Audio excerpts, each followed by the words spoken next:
അതെ, നാളെ എന്റെ ഫ്രണ്ട് ഡിന്നറിന് വെച്ചിട്ടുണ്ട്, നമുക്ക് പോണ്ടേ? നിങ്ങൾക്കൊരു മാനേഴ്സ് ഇല്ലേ? അകത്ത് കയറി ഡോർ നോക്കണമെന്ന് അറിയത്തില്ലേ? നിങ്ങളെ കല്യാണം കഴിഞ്ഞാൽ ഞാൻ ഓർത്തില്ല. എപ്പോഴും കയറി വരുന്ന ഞാൻ കയറി വന്ന സോറി ചേട്ടാ. അവൾ അറിയാതെ പറഞ്ഞു. എന്താണ് കാര്യം? അല്ല, ഒരു കാര്യം പറയാം. അന്ന് ഞാൻ കേൾക്കാൻ പാടില്ലാത്തൊരു കാര്യം എന്തേലും പറയാനുണ്ടെങ്കിൽ ഇവിടെ വെച്ച് അങ്ങോട്ട് പറഞ്ഞാൽ മതി. ചേട്ടാ പറയട്ടോ. അല്ല, നിന്റെ റോളിൽ ക്യാഷ് ഉണ്ട്, ഞാനൊരു ഒരാഴ്ച തിരിച്ചു. അതിനെന്താ ചേട്ടാ, ഞാൻ ജി പേ ചെയ്തല്ലോ. എത്ര വേണ്ട? എടാ, അങ്ങനെയാണെങ്കിൽ ഞാൻ എൻ്റെ നമ്പർ വരാം, അതിലോട്ട് ജി പേ ചെയ്താൽ മതി. ഞാൻ ഫോൺ നോക്കാം.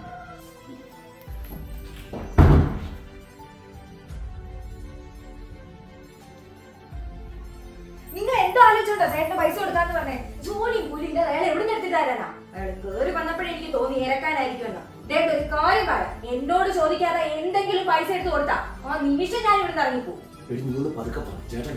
കേക്കട്ടെ, കേൾക്കാൻ വേണ്ടി തന്നെ പറഞ്ഞതാ. പഠിക്കാൻ വിട്ട സമയത്ത് പഠിക്കണമായിരുന്നു, ഇല്ലെങ്കിൽ ഇതുപോലെ കൂലിപ്പണിക്കും പോയി ഏറെന്ന് നടക്കേണ്ട വരും. നീ പറഞ്ഞു എവിടെ കയറി പോവാ? ആരെ പറ്റിട്ട പറയുന്നുള്ള പോവാൻ നിനക്ക് വേണം. അച്ഛൻ മരിച്ചതിന് ശേഷം എന്നെ പഠിപ്പിക്കാനും ഈ കുടുംബം നോക്കാനും വേണ്ട അങ്ങനെ പഠിത്തം നിർത്തിയത്. അല്ല അയാൾക്ക് പഠിക്കാൻ കഴിയില്ലാതൊന്നുമല്ല. എടി എല്ലാരും എതിർത്തിട്ട് നമ്മുടെ കല്യാണം മുന്നിൽ നിന്ന് നടക്കുന്ന ആരായി? ആ മനുഷ്യനെ പറ്റിട്ടാണ് നീ അനാവശ്യം പറയുന്നത്. ഞാൻ ഒന്നും അല്ലായിരുന്ന സമയത്ത് എന്നെ നോക്കിയതും പഠിപ്പിച്ചതും എല്ലാം എന്റെ ചേട്ടൻ തന്നെ. ആ മനുഷ്യനൊരു ബുദ്ധിമുട്ട് വന്നാൽ ഞാൻ കൂടെ കണ്ടിരിക്കും. അതിന് നീയല്ല ആര് പറഞ്ഞെന്ന് പറഞ്ഞ